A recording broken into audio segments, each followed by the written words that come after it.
Hello friends, welcome to Zana's Recipes. இன்னைக்கு நம்ம சேனல்ல ரொம்ப டேஸ்டா இருக்கக்கூடிய இஞ்சி ஊறுகாய் எப்படி பண்றதுங்க பார்க்க போறோம். இந்த இஞ்சி ஊறுகாய் டேஸ்டா மட்டும் இருக்காது, நுரையீரலுக்கு ரொம்ப சத்தானது, ரொம்ப ஒரு மருந்துன்னு கூட சொல்லலாம். அந்த இஞ்சி ஊறுகாய் செஞ்சுக்கிட்டே இதோட பயன்களை நான் சொல்றேன் பாருங்க.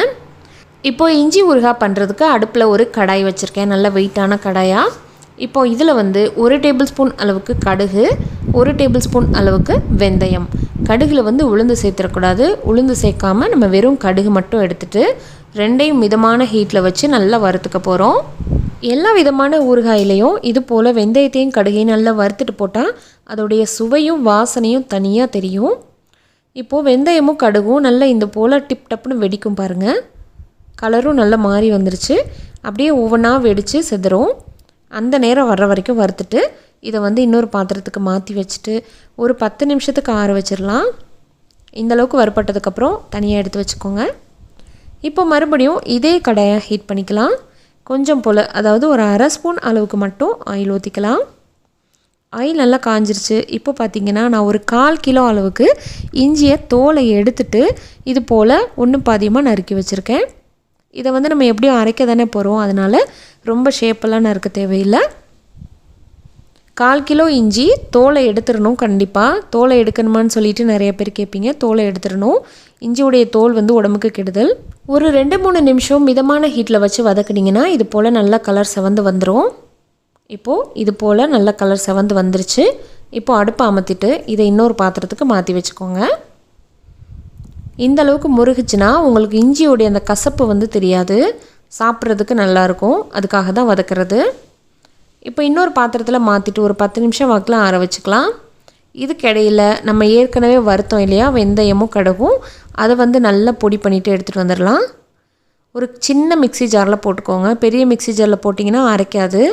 இது போல் குட்டியாக இருக்கக்கூடிய இதில் போட்டிங்கன்னா நல்லா பவுட்ராயிரும். இது போல் நல்ல பவுட்ராக இருக்கணும். திரியாக இருந்துச்சுன்னா உங்களுக்கு ஊறுகாயில் அந்தளவுக்கு டேஸ்ட்டாக இருக்காது. பவுட்ராக போட்டிங்கன்னா நல்லா கரைஞ்சிரும். இப்போ இந்த பவுடரை இன்னொரு பாத்திரத்துக்கு மாற்றிட்டு நம்ம ஏற்கனவே வதக்கி வச்சுருக்கிற இஞ்சியையும் சேர்த்துடலாம். இஞ்சியை வந்து சேர்த்துட்டு நல்லா கிரில் பண்ணிவிட்டு குறப்பாக அரைச்சிட்டு எடுத்துகிட்டு வந்துடலாம் ஃப்ரெண்ட்ஸ். இப்போது இஞ்சியில் எதுவும் தண்ணி எதுவும் ஊற்றிடக்கூடாது, அதிலே வந்து ஈரப்பதம் அதிகமாக இருக்கும். அதனால் மறந்துட்டு கூட தண்ணி சேர்த்துறாதீங்க. இப்போது இந்த அளவுக்கு நல்ல திக்கான பேஸ்ட்டாக அரைச்சிக்கணும், குறப்பாக மட்டும் அரைச்சிடக்கூடாது. இப்போது அடுத்ததாக ஊறுகாய் தாளிக்க ஆரம்பிச்சிடலாம். மறுபடியும் அதே கடாயை ஹீட் பண்ணிவிட்டு ஒரு 3லேருந்து 4 டேபிள் ஸ்பூன் அளவுக்கு நல்லெண்ணெய் சேர்த்துக்கோங்க. எண்ணெய் நல்லா காஞ்சதுக்கப்புறமா கொஞ்சம் போல் ஒரு கொத்து அளவுக்கு கருவேப்பிலை போட்டு நல்லா பொரிய விட்டுருங்க. இது கூடவே ஒரு 1/2 டேபிள் ஸ்பூன் அளவுக்கு மிளகாய்த்தூள் சேர்த்துக்கலாம், தனி மிளகாய்த்தூள். இஞ்சிலே பார்த்தீங்கன்னா கொஞ்சம் காரத்தன்மை இருக்கும், அதனால் மிளகாய்த்தூள் ரொம்ப சேர்க்க வேண்டாம். இப்போ அடுத்ததாக நம்ம ஏற்கனவே வறுத்து அரைச்சி வச்சுருக்கிற இந்த மசாலாவையும் சேர்த்துக்கலாம். இதை சேர்க்கும் போது அடுப்பை வந்து அமர்த்திடணும், ஏன்னு சொன்னால் ரொம்ப தீஞ்சு போயிடும், நெடி ஏற ஆரம்பிச்சிரும். நல்லா இது போல் மிக்ஸ் பண்ணதுக்கு அப்புறமா அடுப்பை பற்ற வச்சுக்கோங்க. இப்போ வந்து நான் அடுப்பை அமர்த்திட்டு இப்போ நல்லா ஒரு வாட்டி மிக்ஸ் பண்ணதுக்கு அப்புறமா தான் நான் அடுப்பை ஆன் பண்ணியிருக்கேன். அடுப்பை ஆன் பண்ணதுக்கப்புறம் இது போல் நல்லா நுர பொங்க ஆரம்பிச்சிரும், நல்லெண்ணெய் சேர்த்துருக்கிறதுனால. இது போல் நல்லா நுர பொங்கி வந்ததுக்கப்புறம் நம்ம அரைச்சி வச்சுருக்கக்கூடிய இஞ்சி விழுது இருக்கு இல்லையா, அதை சேர்த்துக்கலாம். இஞ்சி சேர்க்கும்போது அடுப்பை கொஞ்சம் சிம்லேயே வச்சுக்கோங்க, ரொம்ப தீஞ்சு போகிறதுக்கு வாய்ப்பு இருக்குது. அதனால் மிதமான ஹீட்டில் வச்சுட்டு இதோடைய பச்சை ஸ்மெல் போகிற வரைக்கும் நல்லா வதக்கிக்கலாம். நம்ம ஏற்கனவே இஞ்சியை வந்து நல்லா வறுத்துருக்குறோம், அதனால் ரொம்ப நேரம் ஆகாது, சட்டுன்னு முடிஞ்சிரும். இப்போ இந்த ஊறுகாய்க்கு தேவையான அளவுக்கு 1 டேபிள் ஸ்பூன் அளவுக்கு உப்பு சேர்த்துட்டு கொஞ்சம் போல் ஒரே ஒரு சிட்டிகை மட்டும் பெருங்காயத்தூள் சேர்த்துட்டு நல்லா மிக்ஸ் பண்ணிக்கலாம். இஞ்சியில் அதிக காரத்தன்மை இருக்கிறதுனால நுரையீரலுக்கு ரொம்ப நல்லதுங்க. சளியெல்லாம் எதுவுமே வச்சுக்காது, தேக்கி வச்சுக்காது.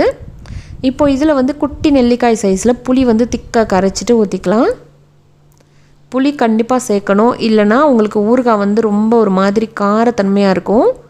புளி சேர்த்துட்டு நல்ல ஒரு வாட்டி பச்சை ஸ்மெல் போகிற வரைக்கும் வதக்கணும். ஆயில் எல்லாமே பிரிஞ்சு வர்ற வரைக்கும் டைம் கொடுத்து வதக்கணும். இது கூடவே வந்து ஊறுகாய் கெட்டு போகாமல் இருக்கிறதுக்காக ஒரு 1/2 மூடி அளவுக்கு எலுமிச்சம்பழத்தை நல்லா பிழிஞ்சு விட்டுக்கோங்க. எலுமிச்சம்பழம் ரொம்ப நல்லது. இஞ்சியும் எலுமிச்சம்பழம் பெஸ்ட்டு காம்பினேஷன் கூட சொல்லலாம். புளிப்பெல்லாம் அதிகமாக இருக்காது.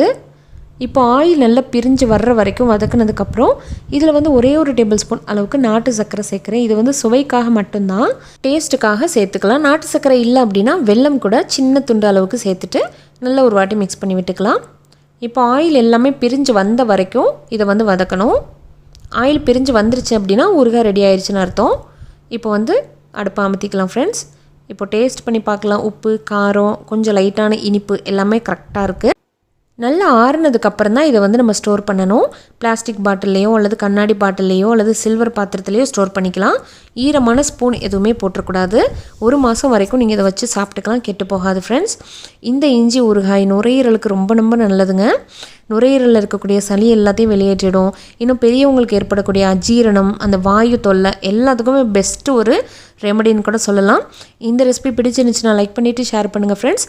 மறக்காமல் ஜனாஸ் ரெசிபியை சப்ஸ்கிரைப் பண்ணி வச்சுக்கோங்க. தேங்க்யூ. தேங்க்ஸ் ஃபார் வாட்சிங்.